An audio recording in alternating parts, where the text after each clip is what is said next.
आप सभी को मसीह में नमस्कार। हमारे इस चैनल में आप सबका हार्दिक स्वागत है। प्रिय भाइयों एवं बहनों, आज हम एक बहुत ही महत्वपूर्ण बाइबल प्रसंग पर विचार करने जा रहे हैं।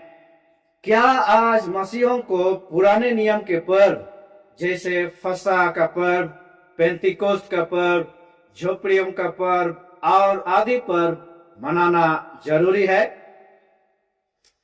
कई लोग कहते हैं अगर ये परमेश्वर के दिए हुए पर्व हैं तो आज भी इन पर्वों को मनाना जरूरी है।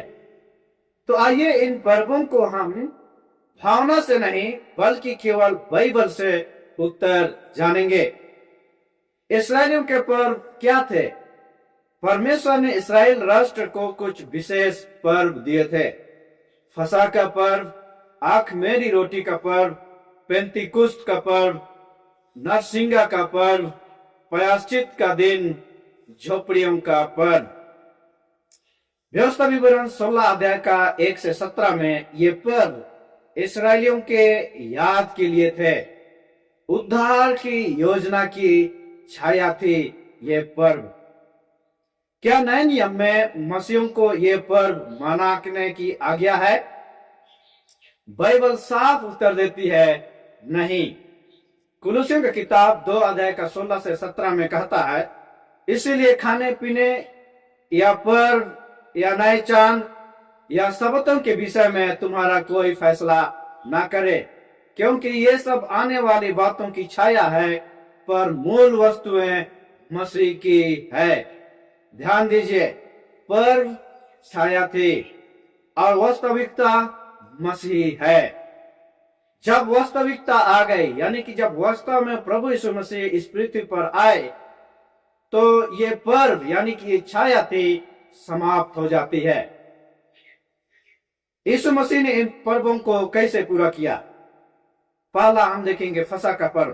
पहला कुरिन्थियों की किताब 5 अध्याय का 7 में हम पाते हैं, पुराना खमीर निकाल कर अपने आप को शुद्ध करो कि नया गूंधा हुआ आटा बन जाओ, क्योंकि तुम आंख मेरी हो।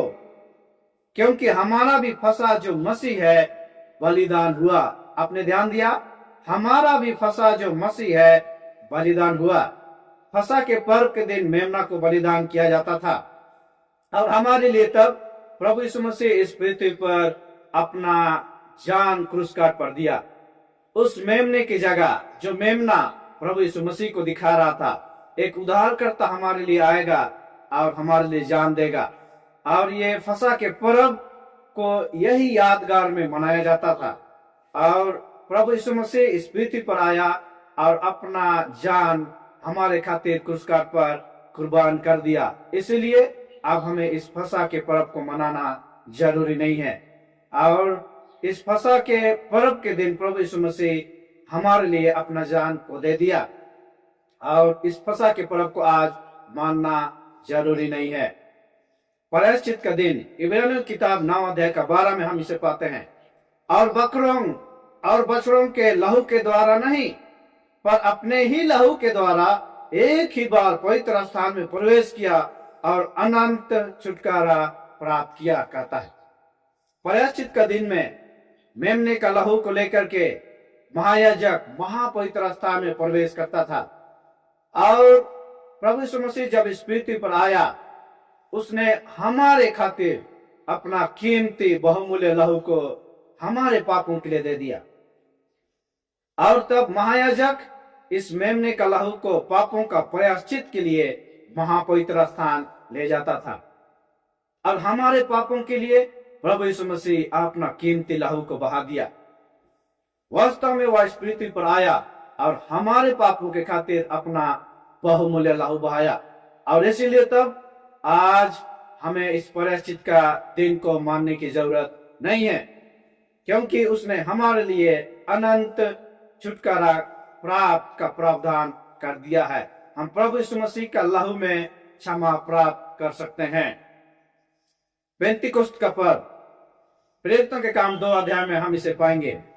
जब पेंतिकोस्त का दिन आया तो वे सब एक जगह इकट्ठे थे और अचानक आकाश से बड़ी आंधी के समान सनसनाहट का शब्द हुआ और उससे सारा घर जहां वे बैठे थे गूंज गया, और उन्हें आग के समान जीभें फटती हुई दिखाई दी, और उनमें से हर एक पर आ ठहरी, और वे सब पवित्र आत्मा से भर गए, और जिस प्रकार आत्मा ने उन्हें बोलने की सामर्थ्य दी, वे अन्य अन्य भाषा बोलने लगे।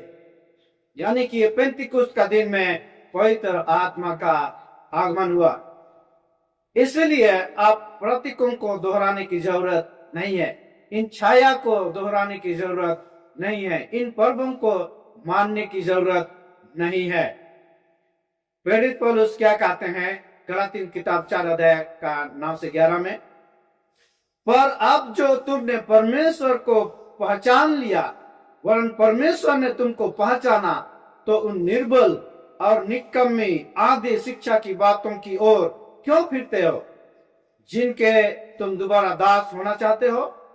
तुम दिनों और महीनों और नियत समयों और वर्षों को मानते हो। मैं तुम्हारे विषय में डरता हूं, कहीं ऐसा ना हो कि जो परिश्रम मैंने तुम्हारे लिए किया है वह व्यर्थ ठहरेगा। तुम दिनों और महीनों और नियत समयों और वर्षों को मानते हो कहता। आज हमें इन सारे पर्वों को हमें मानने की कोई जरूरत नहीं है।